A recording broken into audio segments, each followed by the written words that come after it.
대담함. 나약한 사람을 용사로 만드는 비밀. 1984 조지 오웰. 당당한 사람만이 사랑을 해야 한다. 그렇지만 불행히도 비겁하고 나약한 사람이 간혹 사랑에 빠지기도 한다. 비극은 이렇게 시작한다. 예를 하나 들어볼까? 아무도 없는 골목길에서 홀로 사나운 불량배들에게 포위되었다고 하자. 그들은 무릎을 꿇어 복종을 표시하라고 요구한다. 충분히 나약하고 비겁하다면, 한마디로 당당하지 못하다면 우리는 쉽게 무릎을 꿇고 그의 자리를 모면하려고 할 것이다. 그렇지만 이것은 홀로 있을 경우에만 해당된다. 만일 이런 난처한 사태를 겪을 때 사랑하는 사람이 함께 있다면 나약한 사람이라도 쉽게 무릎을 꿇기는 쉽지 않을 것이다.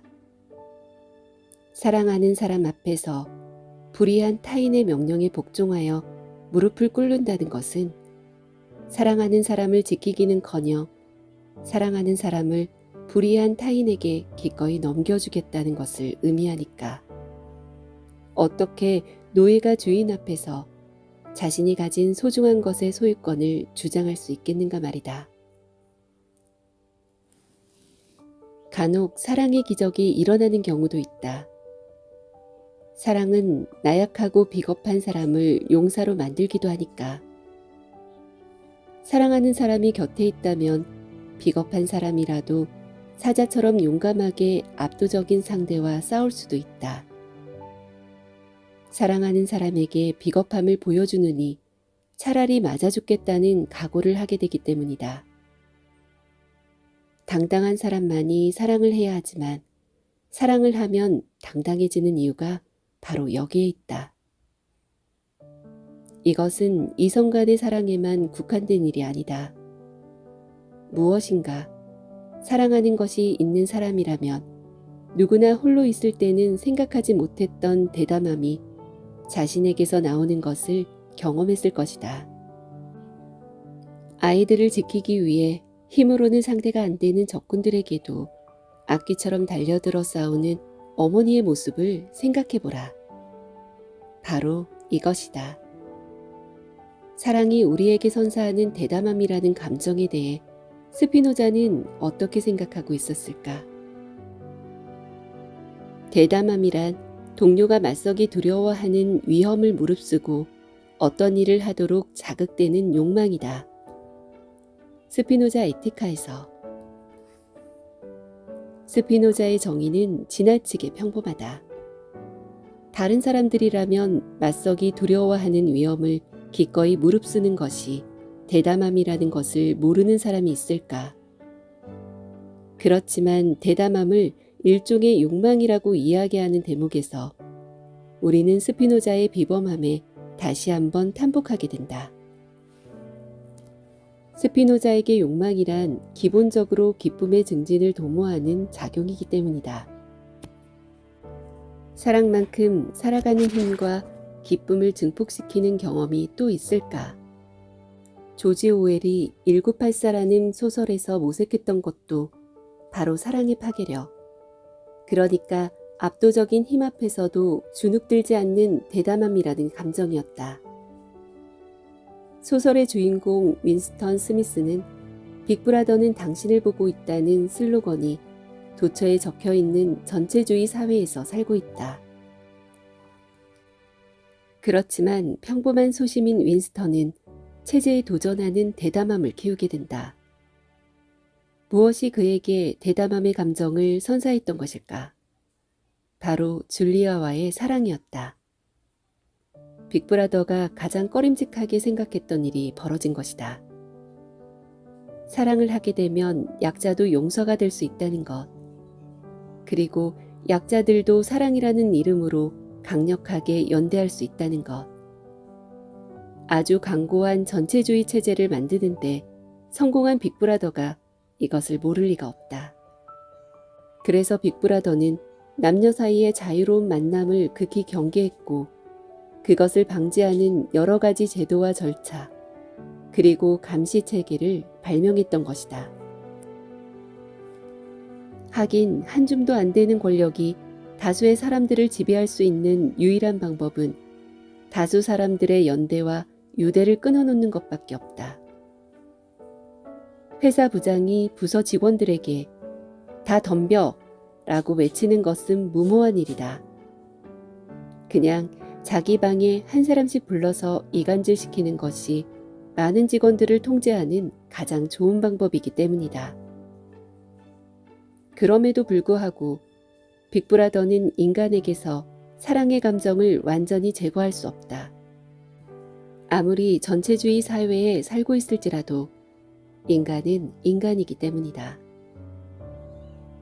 1984는 빅브라더가 가장 두려워했던 사랑에 빠진 두 사람의 비극적인 이야기를 담고 있다. 과연 두 사람은 압도적인 권력 앞에서 자신들의 사랑을 지킬 수 있을까? 하지만 그들은 자신한다. 자신들을 힘으로 굴복시킬 수는 있어도 자기들의 내면에서 자라난 사랑까지 제거할 수는 없을 거라고. 만일 빅브라더의 하수인들이 자신들을 죽일지라도 자기들의 사랑을 없애지는 못할 거라고. 그래서 두 사람 사이의 다음 대화는 너무나 비장하기만 하다. 나는 자백을 말하려는 게 아니야. 자백은 배신이 아니지. 자백을 하든 안 하든 그런 건 중요하지 않아. 중요한 건 감정이야. 예컨대 그들 때문에 내가 당신을 사랑하지 않게 된다면 그게 진짜 배신이란 얘기지. 줄리아는 그의 말에 곰곰이 생각하는 표정을 지었다. 그렇게 할 수 없을걸요? 줄리아가 단호하게 말했다. 그들이 할 수 없는 일이 한 가지 있어요.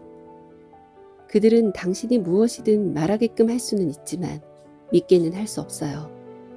당신의 속마음까지 지배할 수는 없으니까요. 그래, 당신 말이 맞아. 사람의 속마음까지 지배할 수는 없지. 만약 인간으로서 살아가는 게 가치 있는 일이라고 확신할 수 있다면 비록 대단한 성과를 얻지는 못하더라도 그들을 패배시키는 셈은 되는 거야. 줄리아나 윈스턴은 언젠가 자신들이 빅브라더의 감시망에 걸려 온갖 고초를 겪으리라는 걸 예감하고 있다. 그렇지만 두 사람은 당당하기만 하다. 둘 중 누군가 먼저 잡혀서 상대방을 고발할지도 모른다. 혹독한 고문에 견딜 수 있는 사람은 흔치 않다. 그렇지만 이 둘은 자신한다. 그럼에도 불구하고 둘이 공유했던 사랑만큼은 빅브라더도 어쩌지 못하리라는 사실을 말이다. 아니나 다를까. 두 사람은 얼마 지나지 않아 모두 빅브라더의 하수인들에게 잡히고 만다. 그리고 서로 격리된 채 온갖 고문을 당하지만 그들은 살아있을 수 있었다. 왜냐고? 그들은 서로에 대한 사랑을 버리지 않기 때문이다. 결국 빅브라더의 하수인들이 선택할 수 있는 것은 그들에게 서로에 대한 사랑의 감정을 제거하는 일이었다. 그러지 않고는 그들을 진정으로 굴복시킬 수 없을 테니까 말이다. 불행히도 소설 1984는 비극적으로 끝난다. 윈스턴이 줄리아에 대한 사랑을 포기하고 빅브라더에 대한 존경을 회복하기 때문이다. 그는 사랑을 배신하고 전체주의에 완전히 투항한 것이다. 한마디로 그는 주인임을 포기하고 노예가 되어버린 것이다. 그래서 소설의 마지막 구절은 극적이기까지 하다. 모든 것은 잘 되었다. 투쟁은 끝이 났다. 그는 자신과의 투쟁에서 승리했다. 그는 빅브라더를 사랑했다. 이렇게 줄리아에 대한 사랑을 배신하는 순간 빅브라더의 하수인이 쏜 총알은 회심의 불빛을 빛내며 윈스턴의 머리를 관통한다. 빅브라더는 기다렸던 것이다. 아직 사랑을 품고 있던 윈스턴을 죽이는 일은 자신들의 절대 권력에 비하면 너무 하찮은 일이었다. 정말로 아이의 손을 비트는 일처럼 쉬운 일이다. 그렇지만 이런 식으로 윈스턴을 죽인다는 것은 자신의 권력이 미치지 못하는 영역이 있다는 것을 빅브라더 스스로 인정하는 꼴이 된다. 그러니까 기다렸던 것이다. 윈스턴이 스스로 사랑을 배신하고 교살할 때까지. 빅브라더에게 완전히 투항했는데도 윈스턴을 죽여야 하느냐고 투정 부리지는 말자. 어차피 사랑을 배신한 바로 그 순간 윈스턴은 죽은 것에 다름없으니까 말이다. 그러니 진정한 비극은 그의 머리에 발사된 총알에 있었던 것이 아니라 줄리아를 배신하고 빅브라더를 사랑한다고 인정하는 그의 체념에 있었다고 할 수 있다. 그렇다. 사랑이 죽으면 대담함이라는 감정, 온갖 불의와 억압에도 당당할 수 있었던 가장 인간적인 감정도 맥없이 사라지기 마련이다. 이것이 바로 1984에서 작가가 우리에게 말하고자 했던 것 아닌가. 사랑을 지켜라. 그러지 못하면 인간의 모든 고귀한 가치들, 그리고 인간으로서의 자긍심도 무기력해질 테니까.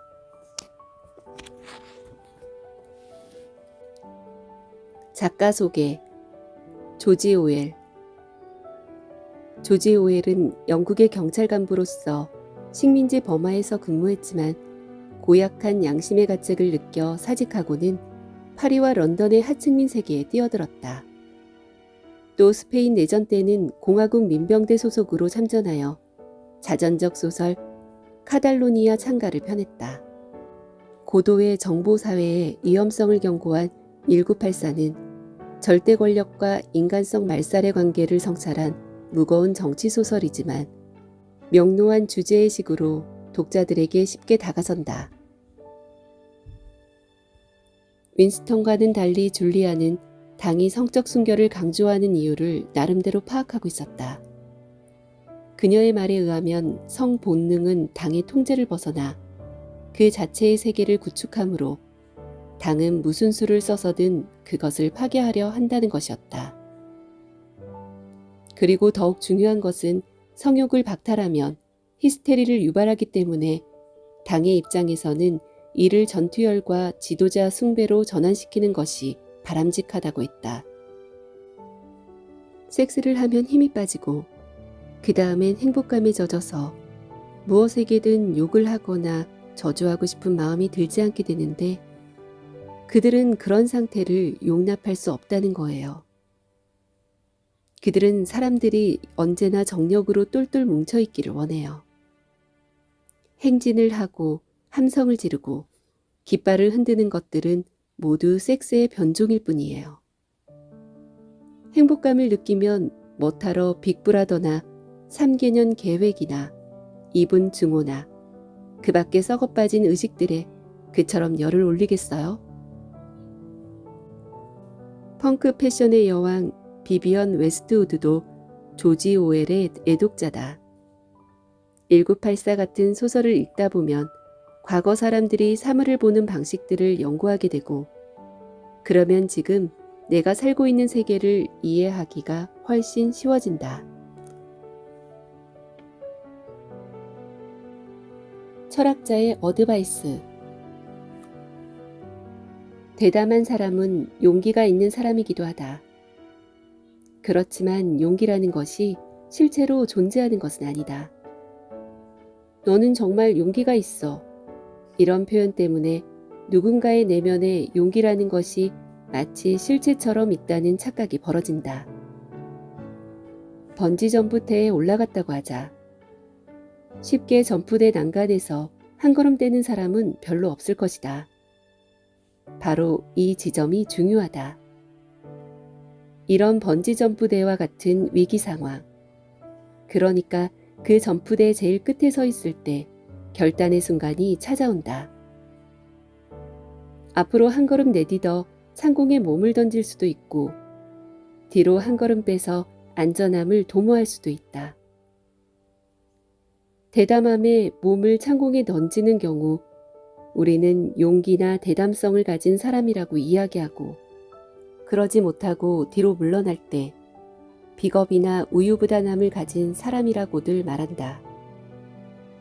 그러나 용기가 있어서 뛰어내린 것이 아니라 뛰어내리는 것 자체가 용기일 뿐이고, 비겁해서 뒤로 물러난 것이 아니라 물러난 것 자체가 바로 비겁일 뿐이다. 그러니까 이렇게 말해도 좋을 것 같다. 위기 상황에서 그는 번지점프를 하는 것처럼 몸을 던졌다면 지금까지 그는 용기가 있었다고 할 수 있다. 그렇지만 새로운 위기 상황, 바로 지금 이 순간에 과감하지 못하다면 과거의 용기란 아무런 의미도 없는 것이다. 바로 이 점이 중요하다. 용기와 비겁은 불변하는 성격과도 같은 것이 아니다.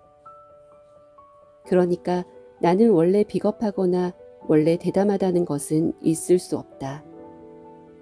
오직 위기를 감내하려고 할 때에만 용기와 대담함은 빛을 발하기 때문이다. 그러니 아무도 모를 일이다. 내가 번지점프대에 서는 것과 같은 위기 상황에서 앞으로 발을 내디딜지 뒤로 물러날지 말이다. 분명한 것은 사랑하는 사람이 있다면 앞으로 발을 내디딜 가능성이 더 커진다는 사실뿐이다.